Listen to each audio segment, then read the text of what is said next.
तुर्की में एर्दोआन पहले नेटो के लिए समस्या थे। स्वीडन की सदस्यता रोक रहे थे, रूस से मिसाइलें ले रहे थे और सहयोगियों से झगड़ रहे थे। अगले हफ्ते वे अंकारा में अपने 1,000 कमरों वाले महल में पूरे गठबंधन की मेजबानी करेंगे। और डोनाल्ड ट्रंप कहते हैं कि वे सिर्फ एर्दोआन के सम्मान में ही वहां आ रहे हैं। आपने सही सुना, वे खुद आ रहे हैं। तो हम यहां तक कैसे पहुंचे? अब कुछ लोग कहेंगे कि ये बहुत आसान है। संयुक्त राज्य अमेरिका फंडिंग में कटौती कर रहा है, यूरोप घबरा रहा है और तुर्की उस खाली जगह को भर रहा है। तुर्की ने वही चुपचाप पश्चिमी दुनिया के सबसे महत्वपूर्ण हथियार आपूर्तिकर्ताओं में से एक बन गया है। 2020 से रक्षा निर्यात 4 गुना बढ़ गया है। हम ड्रोन, युद्धपोत, बख्तरबंद वाहन, सैन्य इलेक्ट्रॉनिक्स की बात कर रहे हैं, जिनमें से 56% बिक्री अमेरिका, यूरोप और अन्य नेटो सहयोगियों को जाती है। ये तो छोड़िए, एर्दोआन की एक साथ वॉशिंगटन और तेहरान दोनों में सुनवाई है।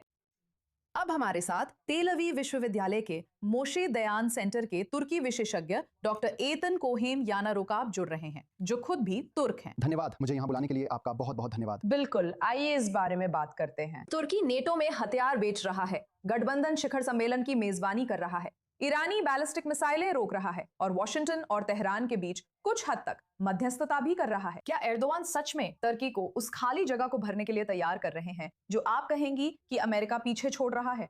हम कह सकते हैं कि वो ऐतिहासिक मौके का पूरा फायदा उठा रहे हैं। जब अमेरिका, जैसा कि आप जानते हैं, नेटो का नेतृत्व और अध्यक्षता छोड़ रहा है, तुर्की अब उस खाली जगह को भर रहा है। आपने भी इसका जिक्र किया। आप जानते हैं, आप अच्छी तरह जानते हैं कि तुर्की की निर्माण और उत्पादन श्रृंखला बहुत प्रसिद्ध है और वे न केवल पश्चिम बल्कि अफ्रीका और कई अन्य क्षेत्रों में भी अपने उत्पाद बना रहे हैं और भेज रहे हैं।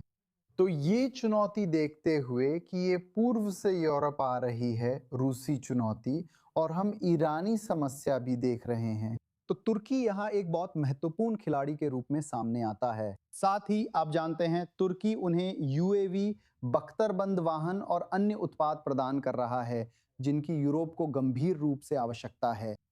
और दूसरी ओर वही तुर्की खुद यूरोप के भी एक सुरक्षा समस्या बन रहा है। मैं याद दिलाना चाहूंगा कि यूरोपीय संघ का सदस्य साइप्रस गणराज्य 1974 से तुर्की के कब्जे से पीड़ित है और इसके अलावा एशियन क्षेत्र में ग्रीस और तुर्की के बीच कुछ मतभेद भी हैं, जैसा कि आप जानते हैं। और ये कहने की जरूरत नहीं है कि इजराइल पश्चिम का और खासकर संयुक्त राज्य अमेरिका का बहुत महत्वपूर्ण सहयोगी है। और दुर्भाग्यवश हम यरूशलेम और अंकारा के बीच संबंधों में लगातार गिरावट की खबरें सुन रहे हैं। सही है। और ये कुछ ऐसा है, आप जानते हैं, दुर्भाग्यवश बहुत ही समस्याग्रस्त है। एक तरफ आप जानते हैं, एक तरफ हम देखते हैं कि पश्चिम को वाकई तुर्की की जरूरत है, लेकिन दूसरी तरफ वही तुर्की उसी पश्चिम के लिए कई समस्याएं पैदा कर रहा है। यह निश्चित रूप से हमें इजराइल के मुद्दे पर ले आता है। मुझे पूरा यकीन है कि हम यहाँ जो देख रहे हैं वह बहुत असहज है। एक अधिक शक्तिशाली, प्रासंगिक और अनिवार्य तुर्की, जैसा आपने कहा, पश्चिम के लिए, जिसका नेतृत्व एक ऐसे व्यक्ति के पास है जिसने जायोनिज्म को जनसंहारक कहा और हाल ही में बार बार इजराइल के विनाश का आह्वान किया। क्या आपके अनुसार मजबूत एर्दोआन अभी इजराइल की सुरक्षा कम कर देता है?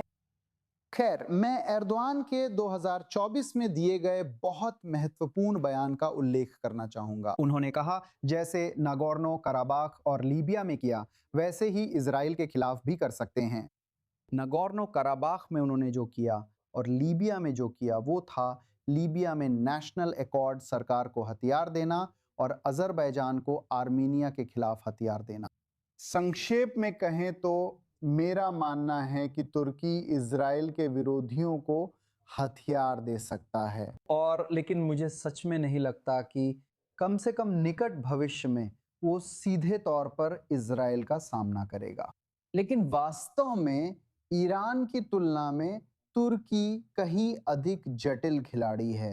तुर्की के पास नेटो स्तर की क्षमताएं, वायुसेना और नौसेना हैं, और जब आप इसकी तुलना ईरान से करते हैं तो यह कहीं अधिक आधुनिक है। बिल्कुल सही। आप सच में तुर्की से दुश्मनी नहीं करना चाहेंगे, और मैं ये बहुत साफ साफ कह दूं, इजराइल का ऐसा कोई एजेंडा नहीं है। दुर्भाग्यवश हम देख रहे हैं कि ये तनाव तुर्की की तरफ से बढ़ रहा है, जब तुर्की के गृह मंत्री कह रहे हैं कि वह यरूशलेम के अगले गवर्नर बनना चाहते हैं। तो जाहिर है यरूशलेम में इससे खतरे की घंटी बज रही है और कोई भी इजरायली निर्णयकर्ताओं को सतर्क रहने के लिए दोषी नहीं ठहरा सकता। इस समय इजरायली प्रधानमंत्री इस तरह की धमकियों को गंभीरता से ले रहे हैं, क्योंकि इजरायल हमेशा ऐसी धमकियों को गंभीरता से लेता है। रूथ, मैं आपको बातचीत में इसलिए शामिल करना चाहती हूं ताकि हम ट्रंप और एर्दोआन के बीच हो रही घटनाओं पर चर्चा कर सकें। ट्रंप एर्दोआन को F-35 विमान का लालच देकर उनकी तारीफ करते हैं और उन्हें अच्छा दोस्त बताते हैं। वे कहते हैं कि सिर्फ एर्दोआन के लिए नेटो समिट में शामिल हुए। क्या एर्दोआन सच में इस रणनीति में सफल हो रहे हैं? वे बदले में क्या चाहते हैं और ट्रंप एर्दोआन के इतने करीब क्यों हैं? कृपया समझाइए। तो ट्रंप एर्दोआन के करीब क्यों हैं? ये एक सवाल है जिसका जवाब मैं नहीं दे सकता। अगर आप इसका जवाब दे सकते हैं, तो मुझे सुनकर खुशी होगी। आप दे सकते हैं। मैं सुनना चाहूंगा, लेकिन मैं बस एक शब्द कहना चाहता हूं। मैं अब ईरान का इस्लामी गणराज्य के बारे में, उसके कई प्रॉक्सीज जैसे हूथी, हिजबुल्ला, हमास, इस्लामिक जिहाद आदि को लेकर पहले जितना चिंतित नहीं हूं। ऐसा नहीं है कि वे खतरा नहीं हैं या उन्हें पूरी तरह से दबा दिया गया है। मैं बहुत चिंतित हूं, पर यह चिंता 1-2 महीने या 1-2 साल की नहीं है। बहुत ही स्पष्ट उद्देश्य को लेकर, जिसे एर्दोगन और उनकी सरकार ने बहुत साफ रखा है। तुर्की के नेतृत्व में पूरी दुनिया में शरीयत आधारित खिलाफत बनाना।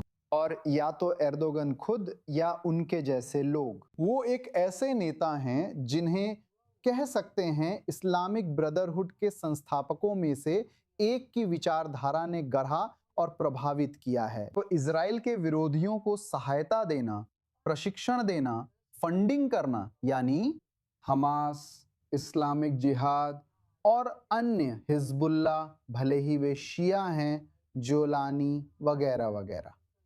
जंगों की तो बात ही छोड़िए, जैसा कि आप कहते हैं नागोर्नो काराबाख अफ्रीका वगैरह में, सूडान उनमें से एक है। वो दुनिया भर में संघर्षों में गहराई से शामिल है और उसके बहुत स्पष्ट उद्देश्य हैं।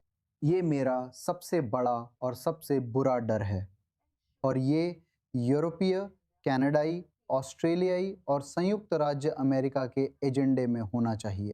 क्या ट्रंप ये समझ रहे हैं, जबकि उनके पास जितनी खुफिया जानकारी हमारे पास है उतनी या शायद उससे भी ज्यादा है, वो इसे नज़रअंदाज कर रहे हैं? अगर अनुमति हो तो मैं आपके सवाल का जवाब देना चाहूँगा। जब मैं अमेरिकी विदेश नीति को तुर्की के संदर्भ में और ट्रंप व एर्दोआन की तथाकथित दोस्ती देखता हूँ, मैं सोच रहा हूँ कि डोनाल्ड ट्रंप के पहले और दूसरे कार्यकाल की तुलना करूँ। मैं सिर्फ उनके पहले कार्यकाल की याद दिलाना चाहता हूँ। डोनाल्ड ट्रंप के पहले कार्यकाल के दौरान हमने यह देखा था, संयुक्त राज्य अमेरिका ने तुर्की पर, तुर्की के रक्षा मंत्री पर, तुर्की की रक्षा उद्योग पर प्रतिबंध लगाए थे, तुर्की के गृह मंत्री पर भी। आप जानते हैं यह एक विनाशकारी संबंध था और वहीं समाप्त हुआ। दूसरे कार्यकाल में स्थिति बिल्कुल अलग थी, क्योंकि तुर्की ने पहली बार प्रथम विश्व युद्ध के बाद सीरिया में प्रवेश किया। और जब मैं अमेरिकी इतिहास को देखता हूं, तो अमेरिकियों ने अपने पूरे इतिहास में कभी भी सीरिया में प्रवेश नहीं किया। 1918 में जब प्रथम विश्व युद्ध समाप्त हुआ, तो वहां फ्रांसीसी आए, फिर सोवियत, फिर रूसी और ईरानी आए, और अब तुर्क पहली बार इतिहास में अमेरिकियों के लिए सीरिया में रास्ता बना रहे हैं और अब वे सीरिया का पुनर्निर्माण कर रहे हैं। पिछले जनवरी में सीरियाई शासन ने उत्तर पूर्वी क्षेत्र के तेल कुओं पर कब्जा कर लिया था। आपको क्या लगता है इन हिस्सों में से कुछ किसके पास हैं? चलिए शुरू करते हैं। बेशक अमेरिकियों के पास। और आप जानते हैं, जब आप यह देख रहे हैं और यह तुलना कर रहे हैं, तो मुझे लगता है कि समीकरण बहुत, आप जानते हैं, बहुत स्पष्ट है। जहां डोनाल्ड ट्रंप को सीरिया से वही मिल रहा है जो वह सच में चाहते हैं, दखल, प्रभाव और पैसा, वहीं एर्दोगन को ट्रंप से वैधता मिल रही है। ठीक है, और इस तरह की आप जानते हैं तारीफें कि एर्दोगन एक मजबूत आदमी हैं, उन्हें सम्मान मिलता है। अगर उन्हें एर्दोगन से ऐसा निमंत्रण नहीं मिलता तो वो तुर्की नहीं आते। मेरा मतलब है, सोचिए जरा। बिल्कुल, वो तुर्की जरूर आते, एर्दोगन की वजह से नहीं, लेकिन ये एर्दोगन को मिलने वाला प्रतिफल है। ठीक है, ठीक है, मैं आप दोनों का बहुत धन्यवाद करना चाहता हूं कि आपने हमारे साथ जुड़कर यह चर्चा की। यह वाकई में एक बहुत ही रोचक चर्चा थी। धन्यवाद।